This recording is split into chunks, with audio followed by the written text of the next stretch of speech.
అధ్యాయంలో ఏముందంటే, నాకు వేరుగా ఉండి మీరు ఏమీ చేయలేరు. నా దగ్గర రాకుండా లోకంలో అటు ఇటు తిరుగుతూ ఉంటే మీరేమీ సంపాదించలేరు, ఏమీ మేలు పొందలేరు. కనుక దేవుని సన్నిధిలో రావడానికి మనం ప్రయత్నం చేయాలి. తర్వాత రెగ్యులర్గా ప్రార్థన చేయండి. ఇతర ప్రోగ్రామ్స్ కొరకు మన చర్చిలో బలహీనులుగా ఉన్నట్లయితే, రోగంతో బాధపడుతున్నట్లు మనము వాక్యంలో వెళ్ళిపోదాం.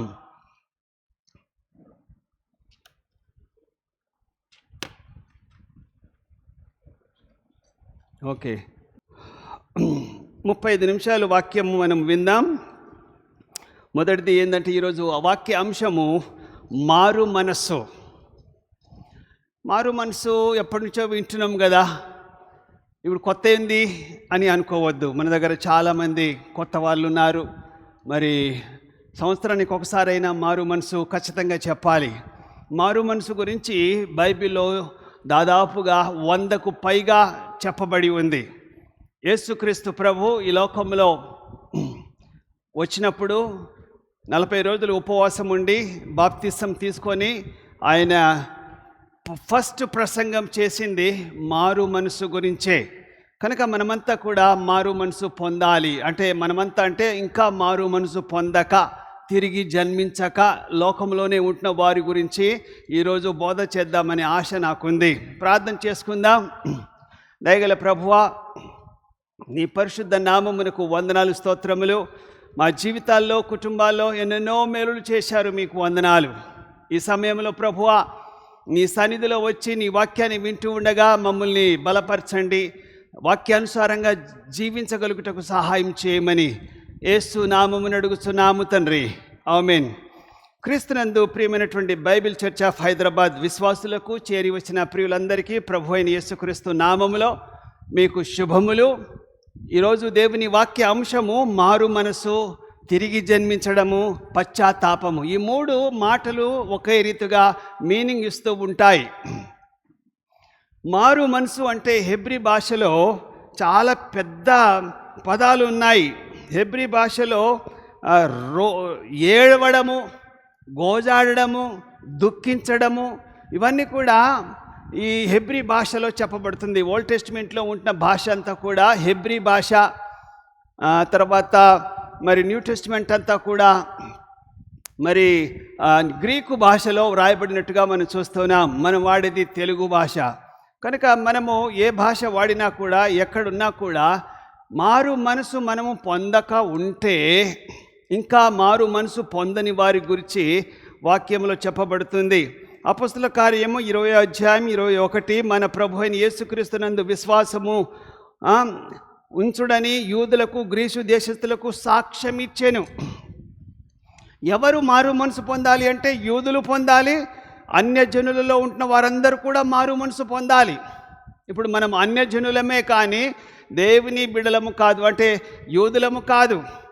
యూదులుగా ఉంటున్న వారందరూ కూడా ఆల్రెడీ ఇంకా యేసు ప్రభు రాలేదు, మెస్సియా రాలేదని చెప్పి మారు మనసు పొందక వారి యెహోవా దేవుణ్ణి ఆరాధిస్తూ ఉన్నారు. కానీ అన్యజనులమైన మనము, ముఖ్యంగా పాశ్చాత్య దేశాలలో, ఆసియా ఖండంలో మనమంతా కూడా దేవుని నమ్ముకున్నామంటే అన్యజనులం. ఈ అన్యజనులకు, యూదులకు వాక్యము చెప్పింది ఎవరు అంటే యూదులే.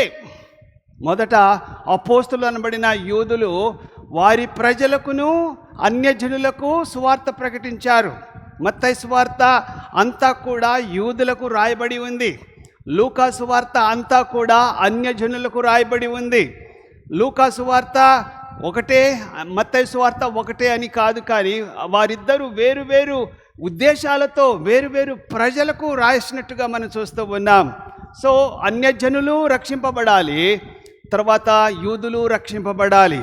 ఏ తారతమ్యము లేదు. ఒకప్పుడు ఇశ్రాయేలులు మేమే గొప్పవారం, యూదులము మేమే గొప్పవారం అని చెప్పి వాళ్ళు విర్రవీగుతున్నారు. కానీ వారు స్వీకరించలేనందువలన పేతురుకును, పౌలుకు, అపోస్తులకు ఇవ్వబడిన యొక్క గొప్ప భాగ్యము, సర్వలోకానికి వెళ్ళి సర్వ ప్రజలకు సువార్తను ప్రకటించండి. సువార్త, మంచి సువార్త, గుడ్ న్యూస్. గుడ్ న్యూస్ని మనము విని నిర్లక్ష్యము చేసినట్లయితే ఏమవుతుందో మనం చూస్తూ ఉన్నాము. నూతన మనసు అంటే పాపము నుండి మళ్ళడం కాదు, క్రీస్తులో జీవం పొందడం. నూతన మనసు, మారు మనసు, పశ్చాత్తాపం, తిరిగి జన్మించడం, ఇవన్నీ కూడా దాదాపుగా ఒకే మీనింగ్ని, ఒకే అర్థాన్ని తెలియపడుతుంది. కానీ మారు మనసు అనేది మనమంతా కూడా పొందాలని దేవుడు కోరుకుంటున్నాడు. 2 కొరింథీయులకు రాసిన పత్రిక 7వ అధ్యాయము 10వ వచనము, దైవ చిత్తానుసారమైన దుఃఖము రక్షణార్థమైన మారు మనసు కలుగజేయును. దైవ చిత్తానుసారమైన దుఃఖము మనం చాలాసార్లు దుఃఖిస్తూ ఉంటాం, ఏడుస్తూ ఉంటాం, బాధపడుతూ ఉంటాం. మనము రక్షణ కొరకు దుఃఖించినట్లయితే అది మంచిదే. కానీ నొప్పి కోసము, బంధువుల కోసము, ఆస్తి లేనందువలన, మనకు అది దొరకనందున, ఫెయిల్ అయినందున, మనకు ఆత్మీయులు దూరమైనందున, రకరకాల రీజన్ని బట్టి మనం ఏడుస్తూ ఉంటాము. కానీ నిజమైన ఏడుపు దేనికోసం ఉండాలి అంటే రక్షణ కొరకు, రక్షణ పొందాలి. రక్షణ పొందడం కోసం ఎవరైతే ఏడుస్తారో వారు మరి రక్షణ పొందుతారు. ఓల్డ్ టెస్టిమెంట్లో మరి యాజకులు, మీరు పాపం చేశారు కనుక బలి అర్పించండి, ఎద్దును కానీ, కోడెను కానీ, యాటను కానీ, కోడిని కానీ, మరి లేకపోతే పావురాన్ని కానీ, తర్వాత కబూతర్ కమెడీనే గువ్వలను కానీ మీరు తీసుకొని రావాలి. అది బలి అర్పించిన తర్వాత వారి పాపం మాఫ్ అవుతుంది, క్షమించబడుతుంది. వారం రోజుల తర్వాత మళ్ళీ పాపం చేస్తారు కనుక యాజకుడు అంటాడు, బాబు నువ్వు మళ్ళీ పాపం చేశావు, తీసుకురా ఒక యాటను. వాళ్ళు బలి అర్పిస్తారు. మళ్ళీ వారం, 10 రోజుల్లో, నెల రోజుల తర్వాత, సంవత్సరానికి మళ్ళీ పాపం చేస్తూ ఉంటారు. కనుక వాళ్ళు బలి అర్పిస్తూనే ఉంటారు, పాపం చేస్తూనే ఉంటారు, రొటీన్ వాళ్ళ జీవితము. కానీ న్యూ టెస్టిమెంట్ విషయంలో బలి అర్పణ అవసరమో లేదు. మనందరి కొరకు లోకరక్షకుడైన యేసుక్రీస్తు ప్రభు సిలువలో బలి అర్పించబడ్డాడు. కనుక మనం ఇప్పుడు చేయవలసింది యాటనో, కోడెనో, లేకపోతే పావురాలనో తీసుకొని రానవసరం లేదు. కానీ పశ్చాత్తాపం పొందాలి, మారు మనసు పొందాలి, తిరిగి జన్మించాలి, నేను నూతన మార్పు పొందాలని చెప్పి మనం చూడాలి. నెంబర్ 1 ఏంటంటే, మారు మనసు యొక్క నిర్వచనం ఏంటంటే రిపెంటెన్స్. మారు మనసు అంటే పశ్చాత్తాపడి, రిపెంట్గా, గతంలో చేసింది మళ్ళీ చెయ్యకూడదు, గతంలో చూసింది మళ్ళీ చూడకూడదు, గతంలో నీకు ఇష్టానుసారంగా చేశావు కానీ ఇప్పుడు నువ్వు మారు మనసు పొందావు కాబట్టి ఇక మీదట అవి చెయ్యకూడదు. రిపెంట్. యేసు ప్రభు ఈ లోకంలో వచ్చిన తర్వాత మారు మనసు గురించి చాలా బాగా చెప్పినట్టుగా మనం చూస్తున్నాం. ఆయన బాప్తిసం తీసుకొని 40 రోజులు ఉపవాసం ఉండి యోర్దాను నదిలో బాప్తిసం తీసుకున్న తర్వాత ఆయన మొట్టమొదటిగా ప్రసంగించింది మారు మనసు పొందండి అని.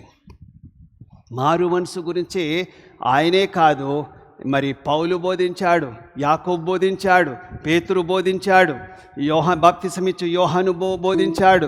భక్తులందరూ కూడా, లేకపోతే అపోస్తులందరూ కూడా మారు మనసు గురించి బోధించారు. ఏం సార్ ఇది మాకు తెలుసు అని మీ క్రైస్తవులు అనుకుంటారు. కానీ మన మధ్యలో చాలామంది వింటున్నవారు నవీన స్వభావం పొందనటువంటి వారు, నూతన మనసు పొందనటువంటి వారు చాలామంది ఉన్నారు. కనుక వాళ్ళందరూ కూడా మారు మనసు పొందాలని దేవుడు కోరుకుంటున్నాడు. మనస్సు మార్చుకోవాలి. చాలామంది మనుషులు ఎదుట ఏడుస్తూ ఉంటారు. అమ్మను చూచో, నాన్నను చూచో, బంధువులను చూచో, ఆత్మీయులను చూచో ఏడుస్తూ ఉంటారు. నా బాధ ఎవరికి చెప్పుకోవాలి, నా సమస్య ఎవరికి చెప్పుకోవాలని చెప్పి మనసు తట్టుకోలేక వెంటనే బోరున విలపిస్తూ ఉంటారు. మనుషులను చూచి ఏడవకూడదు. పురుషులన్నా కంట్రోల్ చేసుకుంటారు, కానీ ఆడోళ్ళు మనుషులను చూసి బోరుని ఏడుస్తూ ఉంటారు, ప్రతి చిన్నదానికి ఏడుస్తూ ఉంటారు. మనుషుల ముందు ఏడవకుండా దేవుని సన్నిధిలో పశ్చాత్తాపం పొందాలి. ఇస్కరియోతు యోధా యేసు ప్రభుతో 3.5 సంవత్సరాలు తిరిగాడు, అనేక అద్భుతాలు చూశాడు. ఆయన యేసు ప్రభును అప్పగించాడు 30 వెండి నాణాలకు. తర్వాత రియలైజ్ అయ్యాడు, అయ్యో నేను పరిశుద్ధుని అప్పగించానే, మంచి దేవుని నేను అప్పగించానే అని చెప్పి ఏడ్చాడు, పశ్చాత్తాపం పొందాడు. కానీ ఎవరిని అడగలేదు, ఎవరి దగ్గర రాలేదు, యేసు ప్రభు దగ్గరికి రాలేదు. యేసు ప్రభువా నన్ను క్షమించు, నేను అన్యాయంగా అప్పగించాను, డబ్బు కోసం అప్పగించాను అని చెప్పి యేసు ప్రభు దగ్గర రాకుండా అన్న కాయప దగ్గరికి వచ్చి, ఇగో బాబో మీ డబ్బులు మీరు తీసుకోండి, 30 వెండి నాణ్యాలు నా దేవుడు నాకు ఇచ్చేయండి అంటే, నీ డబ్బుతో నాకు సంబంధం లేదన్నప్పుడు ఆ డబ్బును అక్కడే పడగొట్టి ఊరేసుకొని చచ్చిపోయినట్టుగా మనం చూస్తూ ఉన్నాం. ఊరి పెట్టుకోకుండా డబ్బులు ఆడ పడేసి అక్కడనే యేసు ప్రభువా నేను పశ్చాత్తాపం పొందుతున్నాను, నన్ను క్షమించు ప్రభువా, నేను పాపిని, నిన్ను అన్యాయంగా నేను అప్పగించాను అని దేవుణ్ణి అడిగితే దేవుడు త్రోసివేసేవాడు కాడు. ఇస్సాకు కొడుకు యాకోబు ఆశీర్వాదం కావాలని చెప్పి, నాన్నా ఒక్క ఆశీర్వాదం లేదా, అయ్యో నేను ఎట్లా బతకాలి, నేను జీవితకాలం అంతా ఎట్లా బతకలాడాలి, మా తమ్ముడు నా ఆశీర్వాదాన్ని పోగొట్టుకు తీసుకుపోయాడని చెప్పి తమ్ముని మీద కోపడ్డాడు, నాన్న మీద కూడా చాలా చిరాకు పడ్డాడు, ఏడ్చాడు. కానీ ఎవరి దగ్గర ఏడవలేదు, దేవుని దగ్గర ఏడవకుండా మారు మనసు పొందలేదు. మనలో చాలామంది 90% నేను తప్పు చేశాను అని జడ్జి ముందు ఒప్పుకుంటారేమో, లాయర్ ముందు ఒప్పుకుంటారేమో, డాక్టర్ ముందు ఒప్పుకుంటారేమో, భర్త ముందు, భార్య ముందు, పిల్లల ముందు, ఈ స్నేహితుల ఎదురుట మీరు ఒప్పుకుంటారేమో. కానీ అది పనికిరాదు. మీరు ఒప్పుకోవలసింది, ఏడవలసింది ఎవరి ముందు? దేవుని ముందు ఏడవాలి. దేవుడు తప్పకుండా క్షమిస్తాడు. అప్పుడు మీరు మారు మనసు పొందడానికి, రక్షణ పొందడానికి అదో మెట్టు.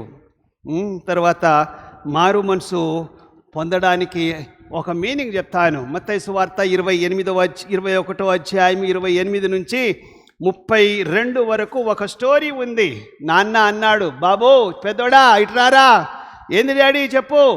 ఏం లేదురా, మన ద్రాక్ష తోటలో పని ఉంది, పోయి పని చేసుకొని రాపో అంటే, పోను డాడీ, నీ ద్రాక్ష తోటకు నేను పోను, పని చెయ్యను అని చెప్పి పోయి కూర్చున్నాడు. అరే చిన్నోడా ఇటుపోయినవరా, చిన్నోడా ఇటురారా. పెద్దోడు పోడాట, నువ్వు పోతావు నాయనా? ఆ డాడీ నేను పోతా. ఇడు పోలే. చిన్నోడు పోతానని చెప్పి ద్రాక్ష తోటకు పోలే. పెద్దోడు పోను అని చెప్పి ఇంటికి వెళ్ళి రూమ్లో కూర్చొని, అయ్యో మా నాన్న నా కోసమే చేస్తున్నాడు కదా, నాకు ఆహారం పెట్టడానికే మా నాన్న నాకు పని అప్పగించాడే, నేను చేస్తాను, నేను వెళ్తానని చెప్పి ఏం చేశాడు? మనస్సు మార్చుకొని వాళ్ళ నాన్న చెప్పినట్టుగా ద్రాక్ష తోటకు వెళ్ళినట్టుగా మనం చూస్తూ ఉన్నాము. మత్తయి సువార్త 21వ అధ్యాయంలో. ప్రియమైనటువంటి దేవుని బిడ్డలారా, మనస్సు మార్చుకోవాలి. మనస్సు వాత వేయబడిన వారు చాలామంది ఉన్నారు.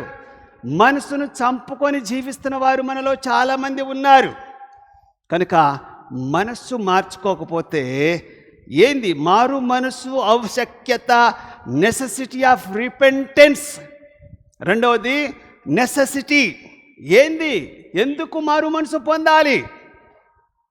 ఆవశ్యకత ఏంది అంటే, అందరూ మారు మనసు పొందాలని దేవుడు కోరుకుంటున్నాడు. ఏ ఒక్కరు నశించిపోవడం దేవునికి ఇష్టం లేదు. ప్రతి ఒక్కరూ మారు మనసు పొందాలి. దుష్టుడు కూడా మారు మనసు పొందాలి, పాపాత్ములు కూడా మారు మనసు పొందాలి, హత్య చేసేవారు మారు మనసు పొందాలి, దొంగలు, వ్యభిచారికులు అందరూ మారు మనసు పొందాలని దేవుడు కోరుకుంటున్నాడు. ఏ ఒక్కరూ మారు మనసు పొంది బాప్తిసం తీసుకోవాలి. మారు మనసు పొంది బాప్తిసం తీసుకోవాలి. మారు మనసు అనేది విశ్వాసంలోనిది కలుగుతుంది. మారు మనసు పొంది సువార్త నమ్మాలి. మారు మనసును పొందిన వారు ఎవరు నమ్మాలి? మనుషులను నమ్మొద్దు, సువార్తను నమ్ము. ఈ సువార్త అనబడిన ఈ వాక్యము, దేవుని వాక్యము మనం నమ్మాలి. ఈ వాక్యములో ఉన్నది దైవ గ్రంథము, దేవుని మాటలు. ఇది మనిషి రాసిందే కానీ దేవుడు రాయించాడు. 40 మంది భక్తులతో ఈ బైబిల్ పరిశుద్ధ గ్రంథాన్ని రాయించాడు. కాబట్టి మనము ఈ సువార్తను నమ్మాలి. నమ్మువానికి సమస్తము సాధ్యము. మారు మనసు పొందిన తర్వాత మన పాపములు ఒప్పుకోవాలి. మారు మనసు పొందిన తర్వాత మనిషి ముందు ఒప్పుకున్నా ఒప్పుకోకపోయినా పర్వాలేదు, కానీ దేవుని ఎదుట మన పాపములు ఒప్పుకోవాలని దేవుడు కోరుకుంటున్నాడు. ఆ కాలమున, అజ్ఞాన కాలమున, చెప్పండి, ఆ అజ్ఞాన కాలమున, అందరు చెప్పండి, ఆ అజ్ఞాన కాలమున అంటే ఆ రోజుల్లో దేవుడు చూచి చూడనట్టుగా ఉన్నాడు. కానీ ఇప్పుడైతే అందరూ అంతటా మారు మనసు పొందాలని దేవుడు కోరుకుంటున్నాడు. అపోస్తల కార్యం 17వ అధ్యాయం 30వ వచనం. అపోస్తల కార్యం 17వ అధ్యాయం 30వ వచనం. ఆ అజ్ఞాన కాలమందు, ఆ రోజుల్లో దేవుడు చూచి చూడనట్టుగా ఇగ్నోర్ చేశాడు. కానీ ఈ రోజులో ప్రతి ఒక్కరూ మారు మనసు పొందాలని, ప్రతి ఒక్కరూ ప్రభు వైపు తిరగాలని, ప్రతి ఒక్కరూ హృదయాన్ని తెరవాలని చెప్పి, ప్రతి ఒక్కరూ బైబిల్లో ఉన్న మాటలు నమ్మాలని చెప్పి ప్రతి ఒక్కరికి సువార్త అందించబడుతుంది. నేను వినలేదు, నాకు తెలియదు అని తప్పించుకోవడానికి వీల్లేదు. ప్రతి ఒక్కరూ నమ్మాలి, ప్రతి ఒక్కరూ దేవుని సన్నిధిలో రావాలని, అంతటా అందరూ మారు మనసు పొందాలని దేవుడు కోరుకుంటున్నాడు. మూడవది, మారు మనసు యొక్క ప్రాముఖ్యత, ఇంపార్టెన్స్ ఆఫ్ రిపెంటెన్స్. ఇంపార్టెంట్ ఏంది అంటే, ఎందుకు మారు మనసు పొందాలి, దాని యొక్క ప్రాముఖ్యత ఏంది అంటే, మారు మనసు బాప్తిస్మము యోహాను చెప్పాడు.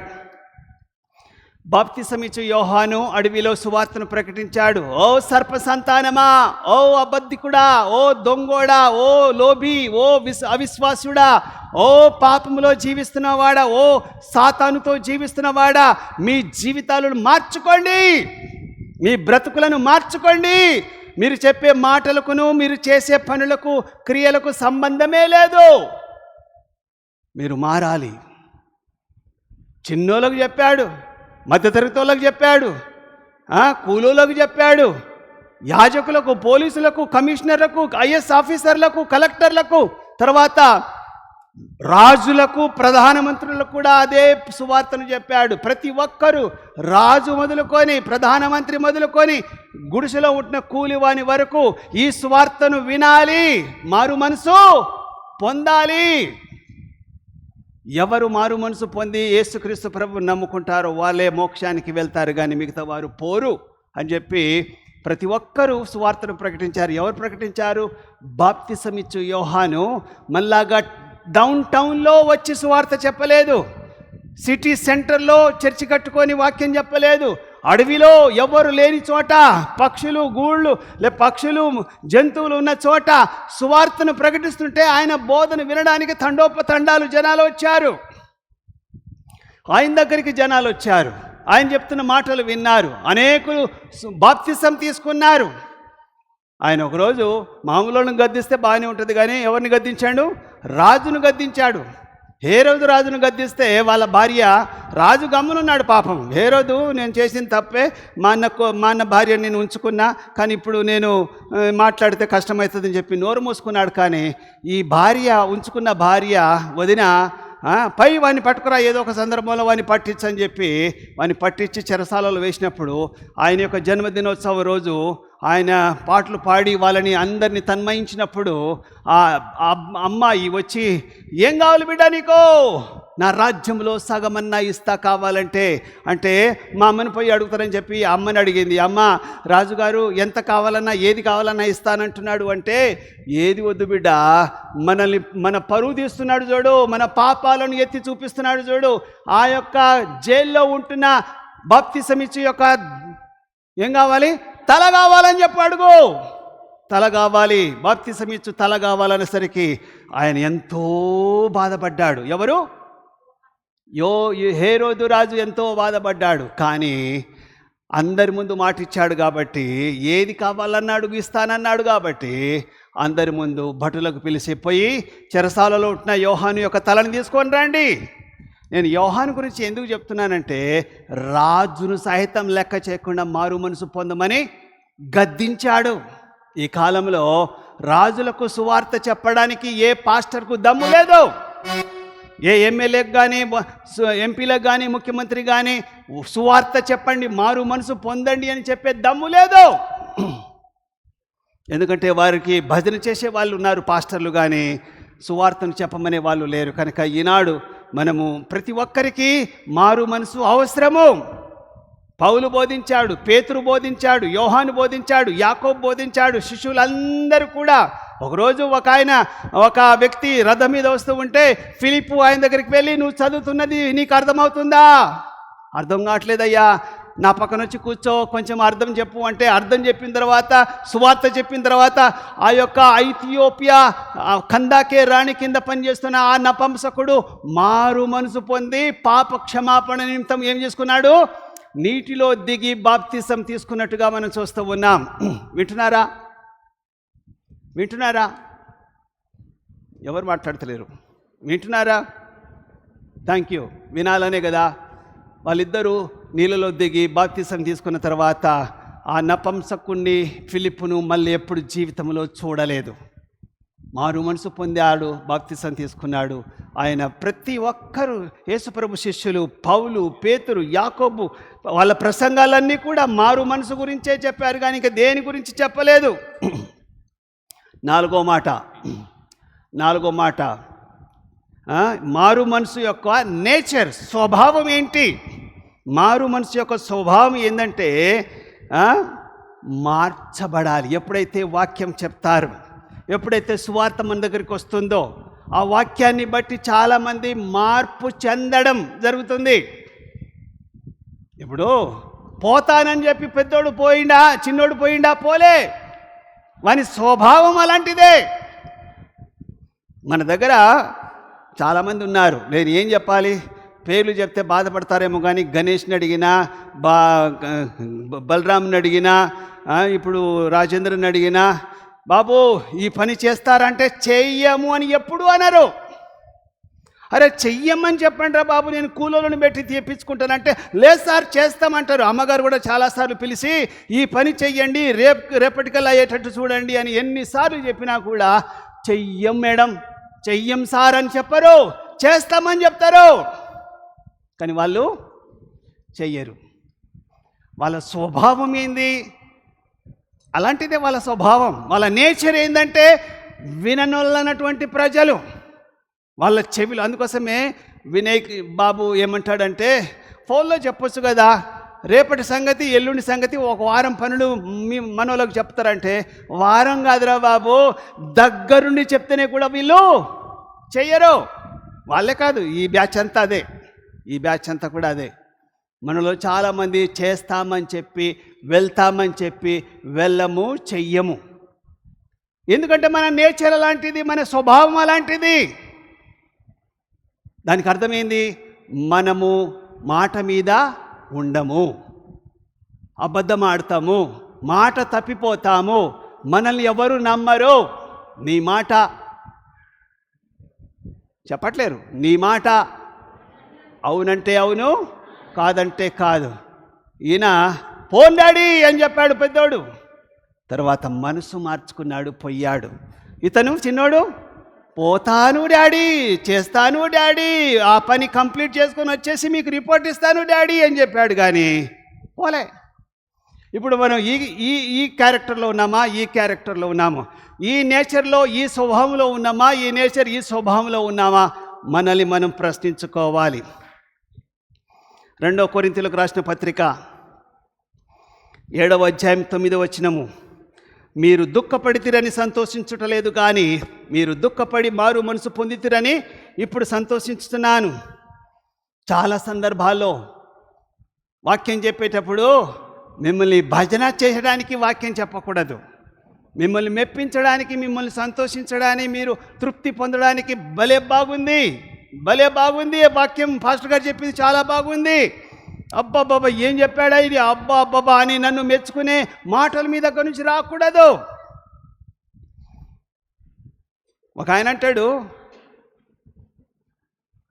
ఎడ్వర్డ్ విలియం కుంటం, ఆయన బోధలో నేను విన్నాను, నేను వాక్యం చెప్పినప్పుడు పాస్టర్ గారు బ్రదర్ ఎంత బాగు చెప్పారు అని చెప్పి చేతులు కలిపే వాళ్ళు. దాని అర్థమైంది, నా చేతులు కలిపి మీ వాక్యం బాగుంది అని చెప్తే ఆయనకు ఎక్కలేదు అని అర్థం, ఆయన వాక్యము దిగలేదు అని అర్థం. వాక్యం నేను చెప్పినప్పుడు, నేను కాదు, ఎడ్వర్డ్ కుంటం గారు చెప్పినప్పుడు లేచిపోయి వెళ్ళిపోయేవారు ఉంటారు కొంతమంది. వాళ్ళలో ఏం కుచ్చుకుంది?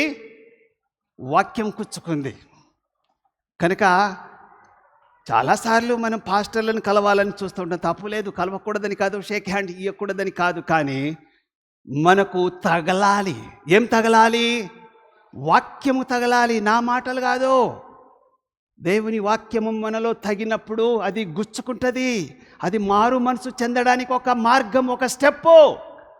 కనుక చాలామంది మరి ఏదో భావోద్రేకంతో ముందుకు వస్తూ ఉంటారు. కానీ మేము మిమ్మల్ని పిలిచేది మీరు నమ్ముకోవాలని.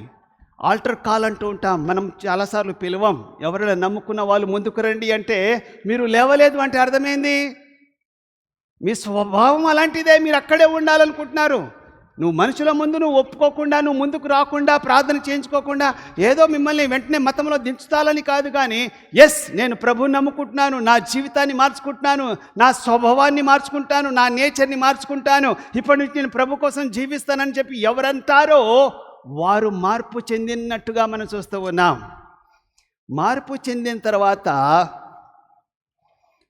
మారు మనసు పొందిన తర్వాత మనలను, ఇప్పుడు ఫర్ ఎగ్జాంపుల్ నవ్యశ్రీయా ఏది ఉన్నావా? లేదు తల్లి, ఏం కాదులే, ఏం భయం లేదు.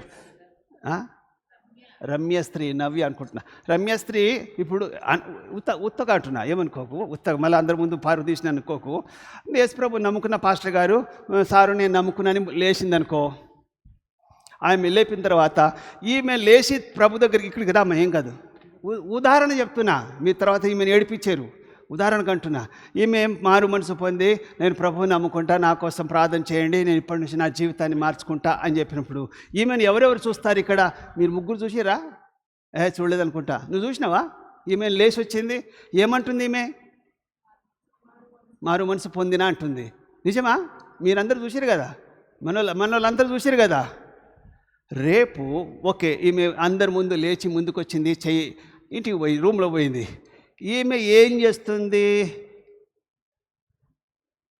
ఎక్కడికి పోతుంది? రోజంతా ఏ పని చేస్తుంది?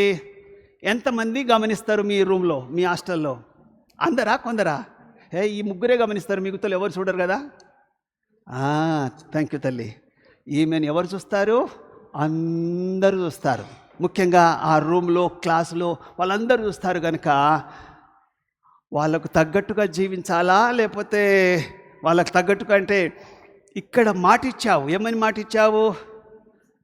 ప్రభువుని నమ్ముకుంటా, మారు మనసు పొందానని. నువ్వు పొందనవసరం లేదు, నేనేమంటున్నానంటే ఉదాహరణ చెప్తున్నా. తర్వాత రూమ్లో పోయిన తర్వాత ఏంది, నీకేం రోగం వచ్చిందే, నువ్వు ఎందుకు నమ్ముకున్నావే, ఎందుకే ఆ మతంలో దిగినావు అని చెప్పి నీ స్నేహితులు కానీ వాళ్ళు కానీ అంటే, నా ఇష్టం, నా ప్రభు కోసం నేను జీవిస్తా, నా ప్రభు కోసం నేను బ్రతుకుతా, ఆయన కోసం నేను సాక్షిగా జీవిస్తా, దయచేసి నా జోలికి ఎవరు రావద్దు అని ఖచ్చితంగా అంటేనే ఆమెను దేవుడు 10 మంది ముందు, మనుషుల ముందు నువ్వు నన్ను ఒప్పుకున్నావు కనుక దేవుని ముందు, దూతల ముందు కూడా నేను ఒప్పుకుంటాను, నా బిడ్డని ఒప్పుకుంటానంటాడు. ఇక్కడ ఉత్తగానే అక్కడ సార్ దగ్గర పిలిచిండు కాబట్టి లేచి వచ్చిన ఉత్తదే. తర్వాత మనమే అయింది అనుకుంటే మనల్ని చాలామంది గమనిస్తూ ఉంటారు. మారు మనసు పొందిన తర్వాత చాలామంది చూస్తూ ఉంటారు. మనం నడవచుట, కూర్చుండటం, నడవడం, తినడం, పండుకోవడం, ప్రతీది కూడా ప్రజలు మనల్ని గమనిస్తుంటారు. మనం ఎవరము? పత్రికలం. మనం ఎవరము? పత్రిక. ఒక్కరే చదువుతారా? పత్రికని ఎవరు చదువుతారు?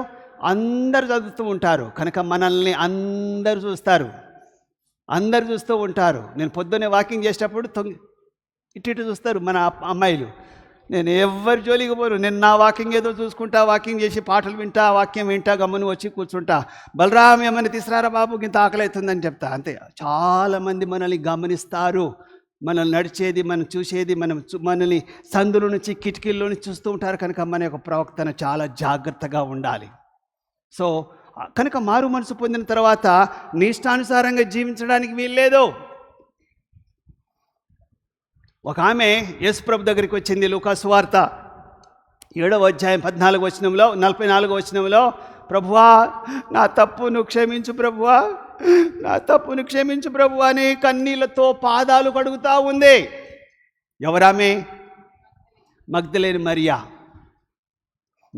మరియా ఏడ్చుకుంటూ, నా తండ్రి నన్ను క్షమించు, నేను వ్యభిచారికురాలిని, చాలా వ్యభిచారం చేశాను, నన్ను క్షమించయ్యా అని చెప్పి బోరుని ఏడ్చి కన్నీళ్లతో ఆయన పాదాలు కడుగుతూ ఉంది. ఇస్కరియోతు యోధా ఏడ్చిండు, ఏశావు ఏడ్చిండు. ఎవరి ముందు ఏడ్చిండు? నాయనో నాకు ఆశీర్వాదం కావాలి, నాకు ఆశీర్వాదం అని చెప్పి ఏడ్చిండు. దేవుని ముందు ఏడ్చిండా? ఏడవలే. ఇంకొక ఆయన ఎవరు? ఇస్కరియోతు యూదా ఏడ్చిండు. ఎవరి ముందు? అన్న కాయప ముందు, ఓ బాబో నేను తప్పు చేశాను, నీ డబ్బులు నువ్వు తీసుకో, నా ప్రభు నాకు అప్పగించు అంటే, ఓరా అని ఎల్లగొట్టిర్రు. అయ్యా నేను తప్పు చేశాను, 30 వెండి నాణాలకు నిన్ను అమ్మేశాను అని చెప్పి యేసుప్రభు దగ్గరికి వచ్చిండా? పోనీ యేసుప్రభు దగ్గర రావడానికి ఆయన జైల్లో ఉన్నాడు, కానీ కనీసం మోకరించి ఆయన పశ్చాత్తాపం పొందేండు, ఏడ్చిండు, కానీ ఎవరి దగ్గర రాలే? యేసు ప్రభు దగ్గరికి రాలే. ఈయన యేసు ప్రభు దగ్గరికి వచ్చిండు. ఇంకొక ఆయన సుంకరి, దేవుని సన్నిధిలో నేను రాలేకపోతున్నానని చెప్పి, తండ్రి పాపినైనా నన్ను కరుణించుమని చెప్పి దేవుని మందిరంలో కూడా రానటువంటి ఆయనకు దమ్ము లేదు గనక ఏడ్చి ప్రార్థన చేశాడు. తండ్రి నా పాపాన్ని క్షమించు అని చెప్పి దేవుణ్ణి అడిగాడు. మనమంతా కూడా, లోకంలో ఉంటున్న ప్రతి ఒక్కరు కూడా, పాస్టర్ గారు నా కోసం ప్రార్థన చేయండి, నా పాపం పోతుందని ప్రార్థన చేయండి అంటే, పాస్టర్ ప్రార్థన చేసినంత మాత్రాన, బిషప్ ప్రార్థన చేసినంత మాత్రాన పాపాలు క్షమించబడవు. నువ్వు మారు మనసు పొంది ప్రభు అయిన యేసుక్రీస్తు దగ్గరికి రావాలని దేవుడు కోరుకుంటూ ఉన్నాడు. లూకా సువార్త 15వ అధ్యాయము 10వ వచనం చూసినట్లయితే, 18-10 చూసినట్లయితే, నేను నా తండ్రికి విరోధంగా, దేవునికి విరోధంగా పాపం చేశాను, నేను వెళ్ళి నా తండ్రి దగ్గరికి వెళ్తాను. అప్పుడు బుద్ధి వచ్చినప్పుడు లేచి అక్కడే ఉండకుండా తండ్రి దగ్గరికి వచ్చినట్టుగా మనం చూస్తూ ఉన్నాం. లూకా సువార్త 15వ అధ్యాయంలో 3 ఉపమానాలు ఉన్నాయి. ఉపమానం అంటే జరిగింది కాదు, యేసు ప్రభు చెప్పిన ఉపమానాలు. తప్పిపోయిన కుమారుడు తండ్రి దగ్గరకు వచ్చి, తండ్రి నీ కొడుకునని చెప్పుకోవడానికి యోగ్యత, అర్హత నాకు లేదు, నన్ను క్షమించు, నీ పనులలో పనివాళ్లలో ఒక జీతగానిగా నేను ఉంటాను, కానీ నీ కొడుకుగా నేను ఎక్కడికి చెప్పుకోను. ఎవరు నువ్వంటే నేను ఆయన జీతగాన్ని అంటానే కానీ నీ కొడుకునని చెప్పుకోను. డాడీ నా పాపాన్ని క్షమించు అని చెప్పి తండ్రి దగ్గరకు వచ్చి ఏడ్చినప్పుడు తండ్రి క్షమించిండా? వెళ్ళగొట్టిండా? క్షమించిండు. సో మనము మారు మనసు పొందాలంటే ఎవరి దగ్గర రావాలి? దేవుని దగ్గర రావాలి. పౌలు కూడా నేను తప్పు చేశాను, నా పాపాన్ని క్షమించమని చెప్పి అననీయ దగ్గర ప్రార్థన చేసుకున్నప్పుడు దేవుడు అతన్ని క్షమించినట్టుగా మనం చూస్తున్నాము. దేవుని వైపు మనం తిరగాలి. సాతాను అధికారంలో ఉంటాం మనమంతా కూడా దేవుని వైపు తిరగడానికి మనం ప్రయత్నం చేయాలి. మారు మనసు ఎలా కలుగుతుంది? ఎట్లా మనకు మారు మనసు కలుగుతుందంటే, అపొస్తల కార్యం 11:18, అట్లయితే అన్యజనులకు దేవుడు జీవార్థమైన మారు మనసు దయచేసి ఉన్నాడు. అన్యజనులందరికీ దేవుడు జీవమైన రక్షణ సువార్తను అనుగ్రహించాడు కనుక దేవునికి స్తోత్రములు. మనమంతా కూడా అన్యజనులమే, ఎవరిని తోసివేయడానికి లేదు. ఇప్పుడు చాలామంది ఏమనుకుంటారంటే, యూదులు అన్యజనులైన మనము సమానమా, కొంచెం తక్కువనా? అమ్మ అర్థమవుతుందని చెప్పింది. ఇశ్రాయేలు ప్రజలు, ఇండియన్స్ అనబడిన మనము సమానమా, లేకపోతే కొంచెం తక్కువనా, కొంచెం ఎక్కువనా? చెప్పండి ఎవరైనా.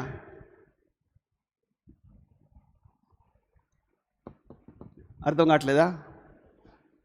క్రైస్తవులు, ఇశ్రాయేలు ప్రజలు, వాళ్ళు దేవుని చేత ఏర్పాటు చేయబడిన ప్రజలు. మనం ఇండియాలో ఉంటున్న తెలుగు జాతికి, బంజారా జాతికి చెందిన ప్రజలము. మనం దేవుని నమ్ముకున్నాము, మనం యేసుక్రీస్తు ప్రభుని నమ్ముకున్నాము, వాళ్ళు యేసుక్రీస్తు ప్రభుని నమ్ముకున్నారు. మనమంతా సమానమేనా, లేకపోతే వాళ్ళకంటే కొంచెం తక్కువనా? యేసుదాస్ గారు గట్టిగా లేవండి, లేవండి, చెప్పండి. సమానము. చప్పట్లు కొట్టండి, చప్పట్లు కొట్టండి. మనము వాళ్ళు సమానము. మేము విశ్వాసుల తండ్రి అబ్రాహాము దేవుడు, యాకోబు దేవుడు, ఇసాకు దేవుడు, దావీదు దేవుడు అని చెప్పి విర్రవీగిన వాళ్ళ కంటే మనం ఎక్కువ కాదు, తక్కువ కాదు, సమానులం. ఆ రక్షణ భాగ్యం దేవుడు నీకు నాకు మనకందరికి ఇచ్చాడు. కనుక రోమీలకు రాసిన పత్రిక 2వ అధ్యాయము 4వ వచనం, దేవుని అనుగ్రహము మారు మనసు పొందుటకు నిన్ను ప్రేరేపించుతుందని ఎరుగక. ఆ దేవుని యొక్క అనుగ్రహము నిన్ను మారు మనసు పొందడానికి దేవుడు అవకాశం ఇస్తూ ఉన్నాడు. ప్రకటన గ్రంథం 3వ అధ్యాయం 19వ వచనంలో, నేను ప్రేమించుచున్న వారందరినీ గద్దించి శిక్షించుచున్నాను గనుక నీవు ఆసక్తి కలిగి మారు మనసు పొందుము. దేవుడు తరచుగా మనము మారు మనసు పొందేందుకు మనలను గద్దించి శిక్షిస్తూ ఉంటాడు. ఒక్కోసారి కొన్ని రోగాలు ఇస్తూ ఉంటాడు, ఒక్కోసారి కొన్ని నష్టాలు చేస్తూ ఉంటాడు, ఒక్కోసారి కాలు ఇరిగిపోతూ ఉంటాయి. చాలాసార్లు నా ఎగ్జాంపుల్ చెప్తా, నేను వేరే ఎగ్జాంపుల్ చెప్పను. ఇప్పుడు నేను ఫుట్బాల్ ఆడుతున్నప్పుడు నాకు పెద్ద దెబ్బ తగిలింది. ఇప్పుడు కాదు, నా హై స్కూల్లో ఈ దెబ్బ తగిలినప్పుడు 6 నెలలు నేను హాస్పిటల్లో అడ్మిట్ అయినా. నన్ను దేవుడు శిక్షించాడు, వాక్యం విన్నా. కానీ ప్రభు దగ్గరికి గుడికి రావడము, పశ్చాత్తాపం పొందడము, మారు మనసు పొందడం నాకు ఇష్టం లేదు. బతుకుదాం ఎట్లా? ఫ్రీగా అన్నం పెడుతున్నారు, ఫ్రీగా చర్చికి పోతున్నాం, స్కూల్కి పోతున్నాం, బుక్స్ ఇస్తున్నారు, కాలేజీకి పోతున్నాం, అంతా అయిపోతుంది. కానీ నన్ను శిక్షించాడన్న సంగతి నాకు తర్వాత తెలిసింది. శిక్షించాడు. 6 నెలలు నేను హాస్పిటల్లో ఉన్నా. పొద్దున ఒకటి, సాయంకాలం ఒకటి, ఇక్కడొకటి ఇంజక్షన్లు. అప్పుడు ఉడకబెట్టి ఆ దొడ్డు సూదులు పొడుస్తూ ఉన్నారు. చాలా కష్టం. ఒక నర్స్ అక్క, ఆమె బ్రతికిందో చచ్చిపోయి ఎప్పుడో చచ్చిపోయి ఉంటుంది.